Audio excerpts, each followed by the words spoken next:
Europe 1, Pascal Praud. Pascal Praud, votre émission de 11h à 13h où vous réagissez au 01 80 20 39 21. Jacques Serret est donc avec nous. Bonjour Jacques. Bonjour Pascal. Journaliste du service politique d'Europe 1. On entend parler de la loi immigration, de commission mixte paritaire, que ça n'avance pas. Où en est-on ?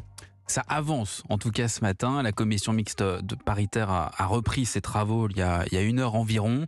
Il y avait un point de blocage depuis minuit cette nuit.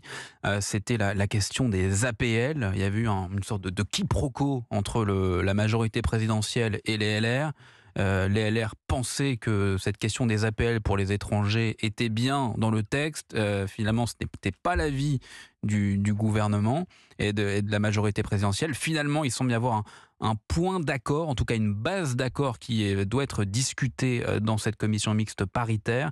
Il s'agirait pour les étudiants étrangers, en tout cas pour eux, il y aurait 0 mois de carence. Ils pourraient bénéficier des APL, 3 mois de carence pour les étrangers travailleurs.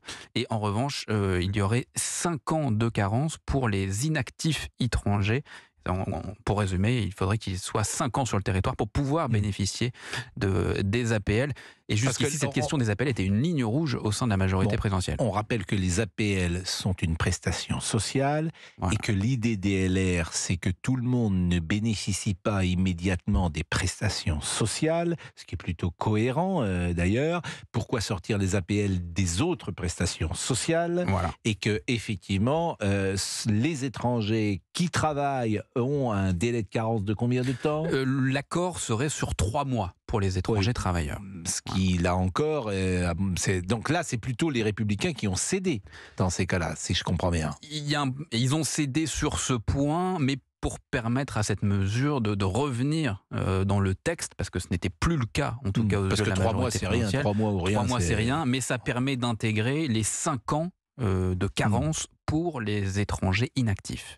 Bon. Donc c'est une sorte de compromis. En tout cas, c'est sur cette base c'est ce compromis qu'ils doivent acter. J'entends ce que vous dites. Madame Borne soumet à Renaissance un accord majorité LR sur les aides au logement des étrangers. C'est une dépêche AFP. C'est cette base d'accord que je viens de vous expliquer, Pascal. Voilà. Et qui est dépêche AFP qui est datée de quelques secondes. Alors on est avec Audrey, je pense. Bonjour Audrey. Bonjour Pascal, je vous adore.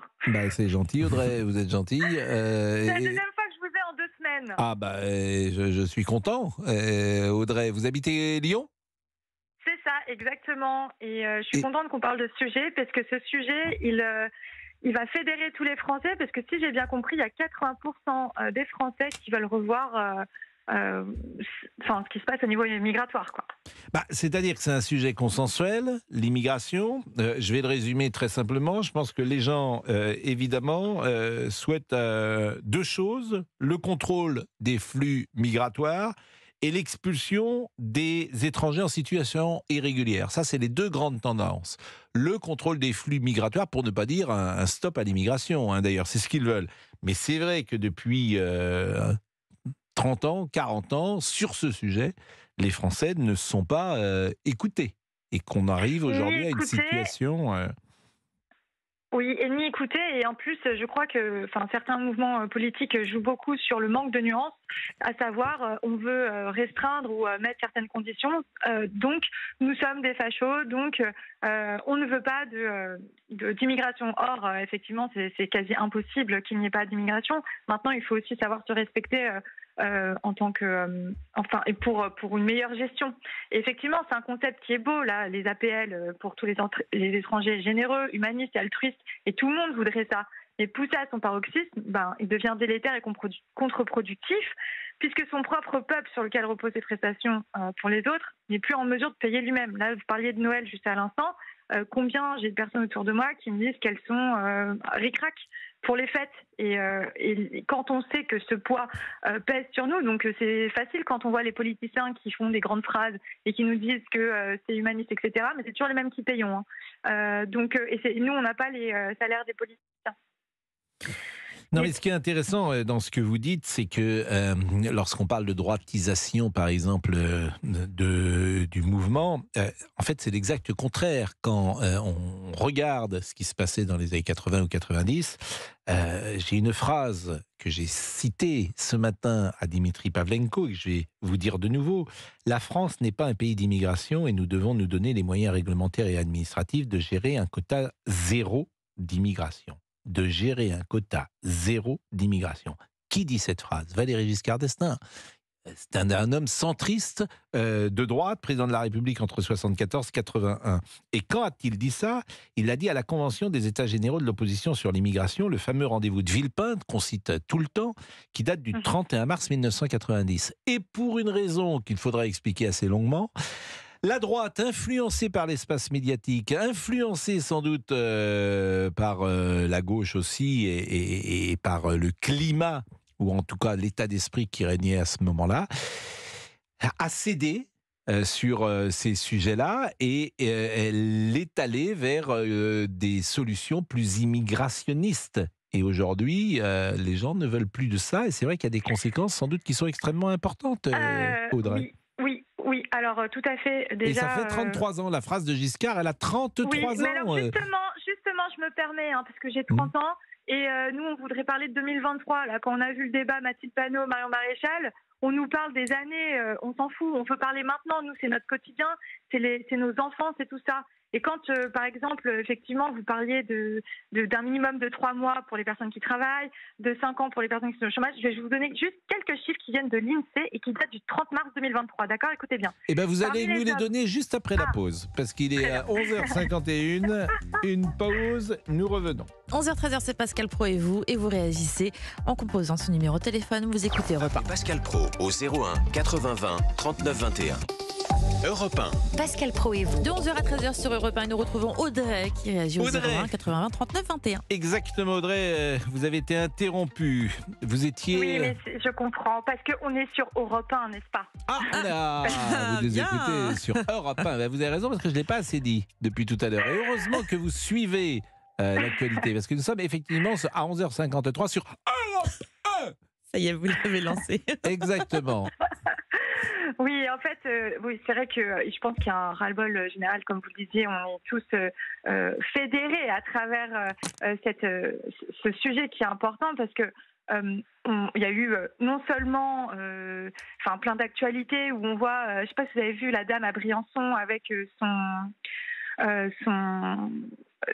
a été saccagée. Elle avait un endroit qui était pour les migrants et ensuite à son retour elle a découvert son domicile qui était voilà. Bon, ça fait mal au cœur, donc forcément on se rend compte que on est un État qui veut être altruiste, qui donne des droits, qui donne la possibilité à chacun en fait, parce que c'est vraiment la démocratie, c'est là où on est beau, mais on a l'impression qu'on devient un guichet social où les gens viennent, puis ils ont tous les droits, ils n'ont aucun devoir, on n'a pas la même culture, c'est sûr à nous de nous adapter, et puis là comme je vous le disais, il y a 2 semaines, on regarde nos chaussures, on dit rien, on se fait siffler, on se fait agresser dans la rue, et surtout quand on regarde les fameux chiffres d'interruption, le taux de chômage des immigrés est plus élevé contre les Français eux-mêmes. Donc il y a 13% d'immigrés qui sont au chomage contre 7% des hommes qui n'ont qui sont français. Et chez les femmes actives, le taux de chômage des immigrés est 14%, c'est-à-dire 2 fois plus élevé que celui des femmes sans ascendance migratoire directe. Audrey, je voulais vous faire écouter 2 ou 3 personnes quand même qui précisent et nous donnent des informations sur ce sujet. D'abord sur la part de l'immigration dite de travail, parce que c'est important. Elle est finalement très faible. Écoutez Agnès Verdier-Molinier. Est-ce que le travail, finalement, est un dénominateur commun pour venir s'installer en France ? Et alors, en réalité, on se rend compte que ce sont surtout des questions de famille qui emmènent en France du regroupement familial. C'est 41% des entrées sur le territoire français de 2005 à 2020. Ça nous place en première position en Europe sur le sujet, tandis que le travail, ça ne concerne que 10,5% des raisons de venir en France. Donc ça, c'est extrêmement important parce que chacun peut comprendre qu'il y a besoin d'une immigration de travail, bien évidemment. Mais quand on nous dit que ça représente que 10% des entrées et que le reste, c'est le regroupement familial, ça peut être les étudiants, mais on sait bien que sur les 100 000 étudiants qui entrent en France, beaucoup ne sont pas étudiants ou enfin, et c'est un peu dévoyé. Et je pourrais faire le même raisonnement pour l'asile. Donc je pense que les gens ne sont plus prêts à accepter cela aujourd'hui et qu'ils veulent que ça s'arrête. Écoutons Sylvain Maillard, qui est président, lui, du groupe Renaissance à l'Assemblée nationale. Il était l'invité de Sonia Mabrouk ce matin sur Europe 1 et sur CNews. La préférence nationale n'est pas notre projet. N'est pas notre projet. C'est le projet de l'extrême droite. Nous nous sommes construits sur le travail. Et donc nous n'acceptons pas le fait que, par exemple, des gens en première ligne, ceux qu'on est allé applaudir, on puisse faire le choix entre leur passeport pour savoir s'ils ont droit aux aides ou pas aux aides. Moi, je prends juste un exemple. Je suis député de Paris, des infirmières à l'hôpital Necker qui, le soir, s'occupent de votre enfant qui est malade. Donc il y a une infirmière congolaise, une infirmière française. Elle n'aurait pas le droit, si on écoute l'accord qu'on nous propose. Je vous sens en colère ce matin. Oui, je suis en colère. Elle n'aurait pas le droit aux mêmes conditions. Et nous n'acceptons pas le principe que les APL soient conditionnés à une préférence nationale. Ce n'est pas notre projet. Ce ne sera jamais notre projet. Je l'ai dit clairement. Et nous restons fermes sur ce principe. Donc ça veut dire peut-être qu'ils ne voteront pas cet après-midi. Ce matin en réunion, vient de tweeter Bruno Retailleau. Unanimité du groupe des sénateurs Les Républicains, déterminés à voter un texte ferme et efficace au plus près de notre première version. Sauf pour les aides aux personnes handicapées, nous ne transigerons pas. Une aide aux étrangers n'est pas un dû. Il faut une durée de résidence minimale pour en bénéficier. Commentaire ?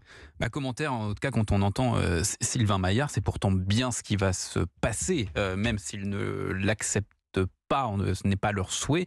Il est bien question de préférence nationale, c'est-à-dire qu'il y a une distinguo entre les Français et les étrangers. Mais elle existe en permanence, la préférence nationale. C'est pas un gros mot, la préférence nationale. Je vous rejoins totalement, Pascal. Quand un étranger délinquant n'est pas, traité de la même manière qu'un Français délinquant. Un étranger délinquant est renvoyé, un Français délinquant reste sur le territoire de France. Donc cette préférence nationale, elle existe dans beaucoup de domaines, me semble-t-il. La pause, à tout de suite. Et vous parliez de Bruno Retailleau, il sera l'invité de Sonia Mabrouk demain dans l'interview, la grande interview Europe 1 CNews. Pascal Pro, de retour 11h-13h sur Europe 1. Pour réagir et donner votre avis sur Europe 1, Rendez-vous sur la page Facebook de Pascal Pro et vous. Pascal Pro, la suite de 11h à 13h et vos réactions au 01 80 20 39 21. Jacques Serret, j'attends de vous un pronostic. J'attends de vous l'expert politique que vous êtes. Vous mettez au défi, Pascal. Eh oui, parce que c'est ça qu'on attend de vous. Donc, si j'ai bien compris, le vote maintenant est acté. On s'est mis d'accord dans cette CMP sur un vote sur lequel tout le monde est d'accord. Nous sommes, Cette CMP, cette commission devrait aboutir. Voilà. En tout cas, le seul point qui posait problème, il semble y avoir une base d'accord. Donc maintenant, il y a le vote. Ce soir, à 21h30, je crois, alors au Sénat, ça va passer, mais c'est à l'Assemblée nationale que ça passe. Donc à l'Assemblée nationale, évidemment, la NUPES va voter contre, mais est-ce que les LR vont tous voter ? Sans doute, puisque c'est leur texte. En très grande majorité. Maintenant, l'interrogation, c'est Renaissance. Il y a 170 députés Renaissance, et il y a notamment l'aile gauche, Sacha Houlié, Sylvain Maillard, qu'on a entendu.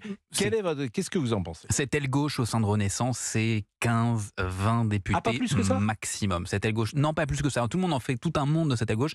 Oui, il y a une aile gauche, mais elle n'est pas, en tout cas, dans ceux qui seraient prêts. Je parle bien d'une aile gauche un peu vindicative qui serait prêt à voter contre. Ça représente 15-20 personnes, pas plus. Après, il y a aussi la question des alliés. Alors, de la majorité. Horizon est plutôt encline à voter en faveur de ce texte. Le MoDem, en revanche, présidé par François Bayrou, montre en revanche des signes un peu d'hésitation. Donc leur position sera intéressante à scruter. Et puis il y a ce qu'on appelle les indépendants, l'IOT, qui pourrait aussi faire basculer. Mon pronostic, si vous voulez savoir, c'est que ça devrait passer dans la mesure où le seul point, ceux qui pourraient faire empêcher ce texte finalement d'être voté, c'est le Rassemblement national. Et on les voit mal voter contre. Je pense qu'ils pourraient s'abstenir, et une abstention du Rassemblement national permettrait à ce texte de passer. Alors je lis Boris Vallaud qui dit un Français qu'il travaille ou non bénéficie des APL sans carence. Un étranger en situation régulière sera privé des APL et d'autres prestations sociales entre 3 et 60 mois. Cela s'appelle la préférence nationale. Au crépuscule de sa vie, Jean-Marie Le Pen a gagné. Mais je répète à monsieur Vallaud, la préférence nationale, c'est pas un gros mot. Je veux dire, je pense que ces gens-là sont tellement déconnectés de l'opinion publique. Je pense que quand il écrit ça, les gens, ils sont plutôt pour la préférence nationale. Un Français n'est pas un étranger, bien sûr. Mais je pense que les Français le vivent comme cela.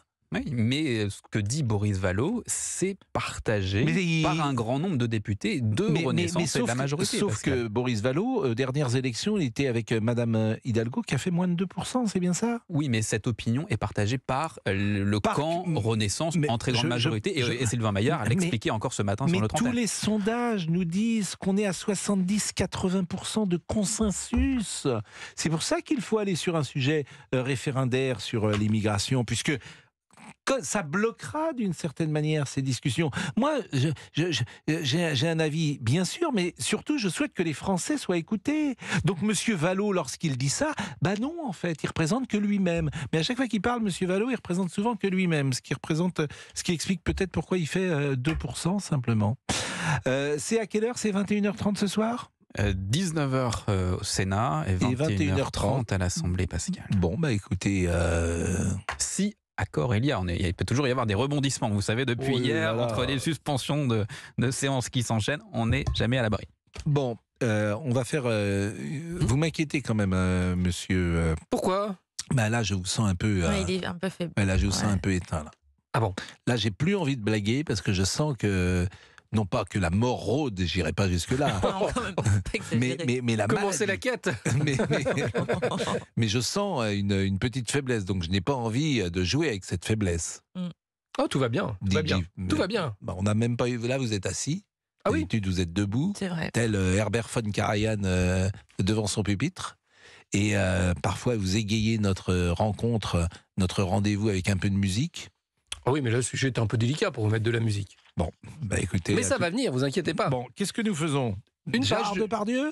Oui, Gérard Depardieu, après une coupure. Gérard Depardieu, tout de suite. De 11h à 13h, vous écoutez Pascal Praud et vous sur Europe 1 et vous réagissez en composant son numéro de téléphone. Appelez Pascal Praud au 01 80 20 39 21.